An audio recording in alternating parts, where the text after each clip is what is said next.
Guys, welcome back to my channel Sneha Loka. ಯಾಕೆ ಇವಾಗ video ಮಾಡ್ತಾಯಿದ್ದೀನಿ? ಆಲ್ರೆಡಿ 6:30 ಆಯಿತು. ಇವಾಗ ವ್ಲಾಗ್ ಸ್ಟಾರ್ಟ್ ಮಾಡ್ತಾ ಇದ್ದೀನಿ. ಯಾಕಂದರೆ ಇವಾಗ ನಾವು ನಮ್ಮ ಮನೆ ಹತ್ರ ಇರೋ ಸಾಯಿಬಾಬಾ ಟೆಂಪಲ್ ಹತ್ರ ಲಕ್ಷ ದೀಪೋತ್ಸವ ನಡೀತಾ ಇದೆಯಂತೆ. ನಾನು ಫಸ್ಟ್ ಟೈಮ್ ನೋಡ್ತಿರೋದು, ನಿಮಗೂ ಕೂಡ ತೋರಿಸ್ತೀನಿ. ಸೊ ಬನ್ನಿ ಹೋಗಿ ನೋಡ್ಕೊಂಬರೋಣ ಯಾವ ಥರ ಇದೆ ಅಂತ ಹೇಳ್ಬಿಟ್ಟು. 6:30 ಆಗಿದೆ, ರೆಡಿಯಾಗಿದ್ದೀವಿ. ಮಗಳು ಕೂಡ ರೆಡಿಯಾಗಿದ್ದಾಳೆ. ಮಗಳಿಗೆ ಇವಾಗಲೇ ಏನೇನೋ ಕೊಟ್ಟು ಸುಮ್ಮನೆ ಮಾಡೋದೈತೆ. ನಾನು ಅವಳನ್ನ ರೆಡಿಯಾಗೋದಕ್ಕೆ ಏನು ಬಿಡಲ್ಲ ಅಲ್ವಾ, ಹಂಗಾಗಿ ಏನೇನೋ ಒಂದು ಪ್ಲ್ಯಾನ್ ಮಾಡಿ ರೆಡಿ ಆಗ್ತಾಯಿದ್ದೀನಿ. ಅವಳನ್ನು ಕೂಡ ಸ್ವಲ್ಪ ರೆಡಿ ಮಾಡಿಕೊಂಡು ಈಗ ಹೊರಡಬೇಕು. ಹೊರಟಿದ್ದಾದಮೇಲೆ ಅಲ್ಲಿ ವಿಡಿಯೋ ಎಲ್ಲ ತೊಗೊತೀನಿ, ನಿಮಗೂ ಕೂಡ ತೋರಿಸ್ತೀನಿ. ಸೊ ಸಾಧ್ಯವಾದಷ್ಟು ನನ್ನ ವಿಡಿಯೋನ ಕಂಪ್ಲೀಟಾಗಿ ವಾಚ್ ಮಾಡಿ, ಓಕೆನಾ? ಮನೆಯಿಂದ ಆಚೆ ಕೊಟ್ಟರೆ ನಾನು ಅಂದ್ಕೊಂಡೆ ಅಷ್ಟೇ ಮನೇಲಿ ಚಳಿ ಇರಲಿಲ್ಲ, ಬಟ್ ಆಚೆ ಕಡೆ ಸಖತ್ತು ಚಳಿ ಇರೋದು. ಇನ್ನೇನು ದೇವಸ್ಥಾನ ದೂರ ಇಲ್ಲ, ಪಕ್ಕದ ದೂರ ಇರೋದ್ರಿಂದ ಗಾಡೀಲಿ ಹೋದ್ರೆ 1 ನಿಮಿಷಕ್ಕೆ 2 ನಿಮಿಷಕ್ಕೆ ಹೋದ್ವಿ. ಆಚೆ ಕಡೆಯಿಂದ ಲೈಟಿಂಗ್ಸ್ ಒಂದು ಸಖತ್ತು ಚೆನ್ನಾಗಿ ಅರೇಂಜ್ಮೆಂಟ್ ಮಾಡಿದ್ರು. ನೋಡ್ತಾ ಇದ್ರೆ ಒಂಥರ ಜಾತ್ರೆ ಹೋದಂಗಾಗುತ್ತೆ. ಲೈಕ್ ಆ ಕಡೆ ಈ ಕಡೆ ಅಂಗಡಿಗಳೆಲ್ಲ ಇದ್ವಾ, ಸೇಮ್ ಅದೇ ಥರ ಜಾತ್ರೆ ಒಳಗಡೆ ಹೋದಂಗೆ. ಇನ್ನು ಲಕ್ಷ ದೀಪೋತ್ಸವ ಕೇರಳ ಸಖತ್ತು ಜನ ಸೇರಿದ್ರು. ಮತ್ತು ದೀಪಗಳು ಅಷ್ಟೇ, ಕೆಲವರು ಮನೆಯಿಂದ ತೊಗೊಬಂದು ಅಂಟಿಸ್ತಾಯಿದ್ರು. ಇನ್ನು ಕೆಲವರು ಅಲ್ಲೇ ಸಿಗುತ್ತೆ, ದುಡ್ಡು ಕೊಟ್ಟರೆ ಒಂದು 5 ದೀಪ 11 ದೀಪ ಈ ಥರ ತೊಗೊಂಡು ಅಂಟಿಸ್ತಾಯಿದ್ರು. ಇನ್ನು ಕೆಲವರು ಬತ್ತಿ ಮತ್ತು ಎಣ್ಣೆ ತೊಗೊಂಡ್ಬಿಟ್ಟು ಈ ಥರ ದೀಪಕ್ಕೆ ಹಾಕ್ತಾಯಿದ್ರು. ಇನ್ನು ಮೇಲ್ಗಡೆ ಹಾಕ್ತಾ ಎಲ್ಲ ಅಂಟಿಸ್ತಾ ಇದ್ದಾರೆ. ಅವರು ಬತ್ತಿ ಮತ್ತು ಎಣ್ಣೆನ ತೊಗೊಂಡೋಗಿದ್ದಾರೆ. ಈ ಥರ ಹೋಗ್ಬಿಟ್ಟು ದೀಪ ಅಂಟಿಸಿದ್ರೆ ಎಷ್ಟೊಂದು ಮನಸ್ಸಿಗೆ ಒಂಥರ ಪಾಸಿಟಿವಿಟಿ ಅಲ್ವಾ ಜಾಸ್ತಿ. ಸಖತ್ ಸಮಾಧಾನ ಆಗುತ್ತೆ. ಎಸ್ಪೆಷಲಿ ದೇವಸ್ಥಾನಕ್ಕೆ ಹೋಗಿ ಬರೋದೇ ಸಮಾಧಾನ ಅಲ್ಲ.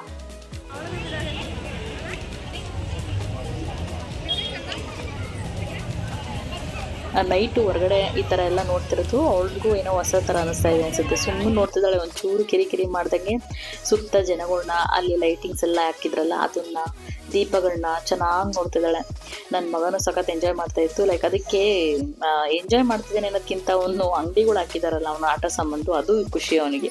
ಎಲ್ಲಿಗೆ ಬಂದಿದ್ದೀವಿ ನಾವು? ಇಲ್ಲಿ ಲಿಶಮ್ಮ ಇಲ್ಲಿ ಇಲ್ಲಿ ಎಲ್ಲಿಗೆ ಬಂದಿದ್ದೀವಿ? ಜಜ್ಜಿಗುಡಿಗೆ ಬಂದಿದ್ದೀವಿ ಚಿನಿ ಬಂಗಾರಿ. ಇಲ್ಲಿ ದೀಪ ಅಂಟಿಸೋದಕ್ಕೆ ನಾವು ಅಂದ್ಕೊಂಡಿದ್ದಕ್ಕಿಂತನೂ ಜಾಸ್ತಿ ಜನ ಇದ್ದಾರೆ. ಮತ್ತು ಈ ಸಖತ್ ದೀಪ ಅಂಟಿಸಿದ್ದಾರೆ. ಲಕ್ಷ ದೀಪೋತ್ಸವ ಮೊದಲೇ ಕೇಳೋಣ, ತುಂಬ ಚೆನ್ನಾಗಿ ಗ್ರ್ಯಾಂಡಾಗಂತೂ ನಡೀತಾ ಇದೆ. ನಾನು ಈ ಥರ ಫಸ್ಟ್ ಟೈಮ್ ನೋಡಿರೋದು. ಇಲ್ಲಿ ನಾವು ಕೂಡ ದೀಪ ತಗೊಳ್ಳೋಣ ಅಂತ ಬಂದ್ವಿ. ಕೆಲವರು 3 ದೀಪ ಅಂಟಿಸ್ತಾರೆ, 5 ದೀಪ ಅಂಟಿಸ್ತಾರೆ, ಕೆಲವರು 11 ದೀಪ 21 ದೀಪ ಈ ಥರ ಕೆಲವರು ಅಂಟಿಸ್ತಾರೆ. ನಾವು ಇಲ್ಲಿ 5 ದೀಪ ಅಂಟಿಸೋಣ ಅಂತ ಹೇಳ್ಬಿಟ್ಟು ತೊಗೊಂಡ್ವಿ. ಇಲ್ಲಿ ದೀಪ ಕೂಡ ಹಚ್ಚಿದ್ವಿ. ಅಲ್ಲೇ ಸ್ವಲ್ಪ ಜಾಗ ಮಾಡ್ಕೊಬೇಕು, ಎಲ್ಲ ಹೋಗಿರ್ತಾರೆ. ಸ್ವಲ್ಪ ಹಂಗೆ ಮಾಡಿಕೊಂಡು ಇರೋದ್ರಲ್ಲೇ ಜಾಗ ಮಾಡಿಕೊಂಡು ನಾವು ಹಚ್ಚಿಬಿಟ್ಟು ದೇವಸ್ಥಾನದೊಳಗಡೆ ಅಂತೂ ಸಖತ್ತು ಜನ ಇದ್ರು. ಆಮೇಲೆ ಹೋದ್ರಾಯ್ತು ಅಂತ ಸುಮ್ಮನೆ ಆದ್ವಿ. ಇಲ್ಲ ಆಂಟಿ ಮತ್ತು ಅಕ್ಕ ಮಕ್ಕಳು ಎಲ್ಲ ಆಲ್ರೆಡಿ ಇದ್ರಲ್ವ, ನಾವು ಆಚೆ ಕಡೆನೇ ಸ್ವಲ್ಪ ಹೊತ್ತು ಎಂಜಾಯ್ ಮಾಡಿಕೊಂಡು ಟೈಮ್ ಸ್ಪೆಂಡ್ ಮಾಡಿಕೊಂಡು ಸ್ವಲ್ಪ ಜನ ಕಲ್ಲಿದ್ಮೇಲೆ ಒಳಗಡೆ ಹೋಗೋಣ ಅಂತ ವೆಯ್ಟ್ ಮಾಡಿದ್ವಿ.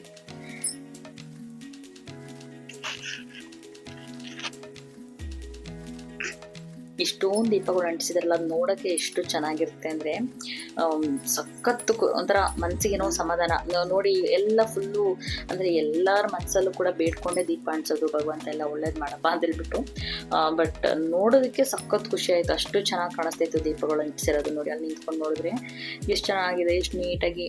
ಜನಗಳು ಅಷ್ಟೇ ತುಂಬ ಏನೋ ಗಡಿಬಿಡಿ ಮಾಡ್ದಂಗೆ, ಒಬ್ರು ತೂಕದ್ದಾಗಲಿ ಇನ್ನೊಂದಾಗಲಿ ಏನು ಮಾಡ್ದಂಗೆ ನೀಟಾಗಿ ಎಲ್ಲೆಲ್ಲಿ ಜಾಗ ಇರುತ್ತೆ ಅಲ್ಲೆಲ್ಲೋ ಕಾಣಿಸಿದ್ರು. ಇಲ್ಲಿ ಸಾಯಿಬಾಬಾ ಮಾತ್ರನೇ ಇಲ್ಲ, ಈ ಕಡೆ ಗಣಪತಿ ಇದ್ದಾರೆ ಮತ್ತು ಶಿವ ಪಾರ್ವತಿ ಎಲ್ಲ ಇದ್ದಾರೆ. ಸೊ ಹಂಗಾಗಿ ಜನ ಕೂಡ ಜಾಸ್ತಿ ಜನ. ಮತ್ತು ನಾನು ಇದು ಫಸ್ಟ್ ಟೈಮ್ ನೋಡ್ತಾ ಇದ್ದಿದ್ದರಿಂದ ಚೆನ್ನಾಗಿ ನೋಡ್ಬಿಡೋಣ ಅಂತ ಹೇಳ್ಬಿಟ್ಟು ಸುತ್ತಲೂ ಹೋಗಿ ಪ್ರದಕ್ಷಿಣೆ ಹಾಕ್ಕೊಂಡು ಬಂದಿದ್ದ. ರಚ್ಚು ಓಡೋಗ್ತಾಳೆ, ಅವಳೇ ಮತ್ತು ಕ್ಯಾಮ್ರಾಮನ್ ಗೊತ್ತಾ, ಚೆನ್ನಾಗಿ ಎಲ್ಲ ಕ್ಯಾಪ್ಚರ್ ಮಾಡಿದ್ದಾಳೆ. ನೋಡಿ ಗಣಪತಿ ಮತ್ತು ಶಿವ ಪಾರ್ವತಿ ಎಲ್ಲ ಇದ್ದಾರೆ. ಸೊ ಮಕ್ಳು ಇಟ್ಕೊಂಡು ಪ್ರಸಾದ ಕ್ಯೂ ನಿಂತ್ಕೊಳ್ಳೋ ಸ್ವಲ್ಪ ಕಷ್ಟ ಆಗುತ್ತೆ ಅಂತ ಅಂದ್ಕೊಂಡು ನೋಡೋಣ ಅಂದ್ಕೊಂಡು ಸುಮ್ಮನೆ ಆದ್ವಿ. ಬಟ್ ಆಂಟಿ ಬಿಡಲಿಲ್ಲ ಪಾಪ, ಹೋಗ್ಬಿಟ್ಟು ಮುಂದೆ ದಬಾಯಿಸಿ ಒಂಚೂರು ಪ್ರಸಾದ ಇಸ್ಕೊಟ್ರು. ಇನ್ನು ದೇವಸ್ಥಾನದೊಳಗಡೆ ಜನ ಖಾಲಿ ಇದ್ದಾರ ಅಂತ ನೋಡೋಕೆ ಹೋದರೆ ಫುಲ್ಲು ತುಂಬಿದ್ದಾರೆ. ನೋಡಿ ಜಾಗನೇ ಇಲ್ಲ ಅಲ್ಲಿ, ಎಲ್ಲಿ ಹೋಗೋದು. ಆಮೇಲೆ ಸ್ವಲ್ಪ ಹೊತ್ತು ನಾವು ಆಚೆ ಕಡೆನೇ ಇದ್ವಿ ಅಲ್ಲ, ನೋಡೋಣ ಅಂತ ಇನ್ನೊಂದು ಸರ್ತಿ ಹೋಗೋತ್ತಿಗೆ ಜನ ಎಲ್ಲ ಖಾಲಿ ಆಗ್ತಾಯಿದ್ರು. ಆವಾಗ ನಾವು ಸ್ವಲ್ಪ ಹೊತ್ತು ಹೋಗ್ಬಿಟ್ಟು ಒಳಗಡೆ ಕೂತ್ಕೊಂಡಿದ್ದು ದೇವ್ರ ದರ್ಶನ ಮಾಡಿ ಸಾಯಿಬಾಬಾದು ಬಂದ್ವಿ. ನೋಡಿ ಜನ ನೋಡಿ ಕ್ಯೂಗೆ ಅಂದರೆ ಪ್ರಸಾದ ಇಸ್ಕೊಳ್ಳೋಕ್ಕೆ ಅದು ನಿಂತಿರೋದು. ಇನ್ನೊಂದೇನು ಗೊತ್ತಾ ಸ್ಪೆಷಲ್ಲು, ಇಲ್ಲಿರೋ ನಂದಿ ಕಿವಿನಲ್ಲಿ ನಾವೇನಾದರೂ ಬೇಡ್ಕೊಂಡ್ರೆ ಅದು ನಿಜ ಆಗುತ್ತಂತೆ. ಹಂಗಾಗಿ ನಾನು ಕೂಡ ಕಿವಿನಲ್ಲಿ ಬೇಡ್ಕೊಂಡ್ರೆ ನಿಜ ಆಗುತ್ತೆ ಅಂತ ನಾನು ಕೇಳ್ಕೊಳ್ತಾ ಇದ್ದೀನಿ. ನಮ್ಮ ರಿಚ್ಚು ವಿಡಿಯೋ ಮಾಡ್ತಾ ಇದ್ದಾಳೆ.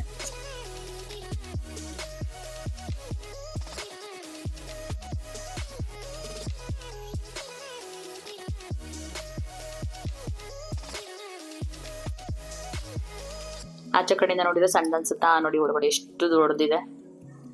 ನಾವು ಈ ಜನ ಎಲ್ಲ ಖಾಲಿಯಾಗಿ ಅಂತ ವೆಯ್ಟ್ ಮಾಡಿ ಮಾಡಿ ಸಾಕಾಗಿ ಒಳಗಡೆ ಬಂದ್ವಿ. ಎಲ್ಲ ಲೈನಲ್ಲಿ ಇದ್ರು, ಲೈಕ್ ಪ್ರಸಾದ ಮತ್ತು ತೀರ್ಥ ಪ್ರಸಾದ ಎಲ್ಲ ತೊಗೊಳೋದಕ್ಕೆ.